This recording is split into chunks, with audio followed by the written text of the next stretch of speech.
Hi everybody, it's Michael Johnson with Meta Johnson and Associates, and I wanted to take a moment today to talk about one of the things that we've learned in terms of COVID-19 and one of the long-term impacts that it can have on someone who's recovered from it is increased anxiety and even post-traumatic stress disorder.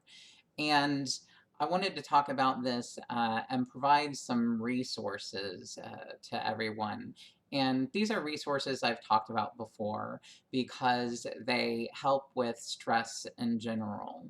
And over the years, I've often used these tools with not only my clients, but also their family members that are experiencing a lot of stress and helping a loved one who may be living with a lot of various medical needs and facing the unknown. And I'm going to be having some other videos with this techniques, but I wanted to take a moment to talk about the foundation behind them.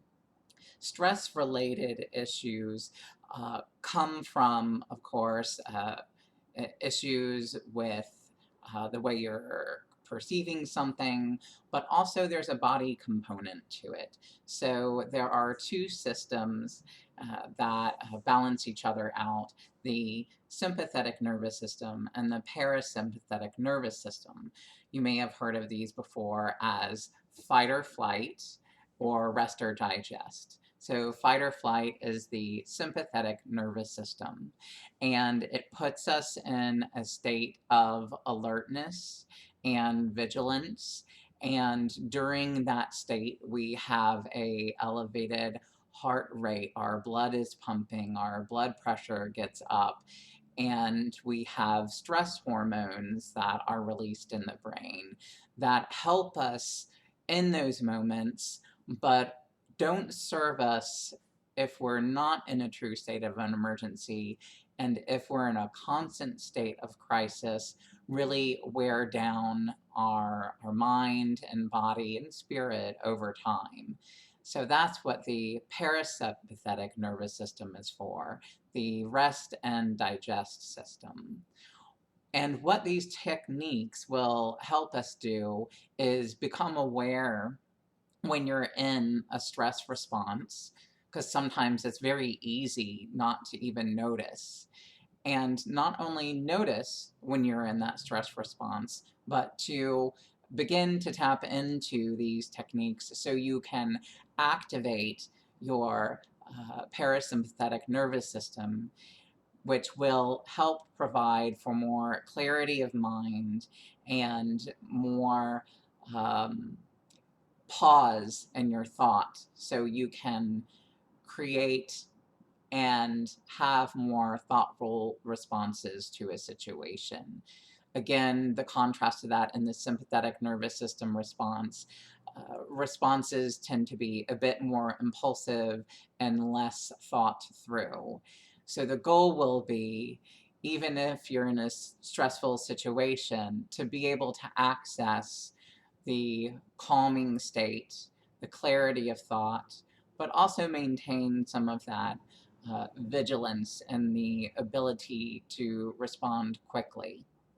Now, all of this in the context of the time of COVID-19, where we have been under stress for an extended period of time. So most of us are experiencing issues related to long-term stress response. So difficulty concentrating, difficulty sleeping, difficulty with creative processes, and a lack of endurance and motivation. So all of these things really blend together, and hopefully the tools I give will help you become more aware of when you're in one state or another and help you access the more supportive parasympathetic nervous system response when there is a moment of crisis. And the way that we do this, you'll see, is through some different approaches. Part of it is breathing. Part of it is body awareness or using movement in the body. I've posted some videos on some yoga techniques that can help with that, and the mindfulness components. So when we are in states of stress, it doesn't mean you have to do a certain yoga pose, but you will be able to become more aware of your thought processes. Maybe you're focusing on negative outcomes, also known as catastrophizing, or maybe you feel tightness in your chest. And that can be a little reminder to yourself, oh, hey, I am in a sympathetic nervous system response right now. Let me use these techniques so I can back out of that. So I hope these will be some really, or I plan for these to be really accessible techniques to you, a matter of minutes. And practice is very helpful in this. As time goes on, not only will these be helpful in the moment, but as time goes on, when you use them, you will be able to more quickly access that parasympathetic nervous system state, even in critical moments, and use them as a healthy way to, during these stressful times, nourish yourself. It's kind of like taking a shower. It's a good thing to do to keep yourself fresh and clean. So these aren't only maybe band-aids in the moment, but also wellness techniques over time. And it gets easier and easier. In my own work, I often use these, for example, if I'm walking into a very stressful situation. I may be walking into a person's home where everything is in crisis. Sometimes I have to complete what's called a 1013, which is literally an emergency where someone needs involuntary hospitalization due to psychiatric issues.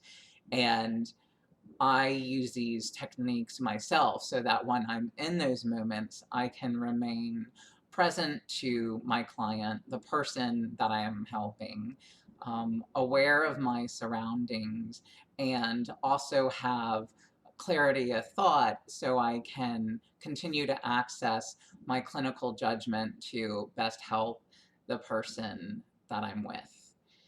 And what that looks like in everyday life is when, if you're going to the grocery store nowadays, that can be a stressful event. So it's something that's simple, accessible, and helpful to everybody. I hope you find it useful. Take care.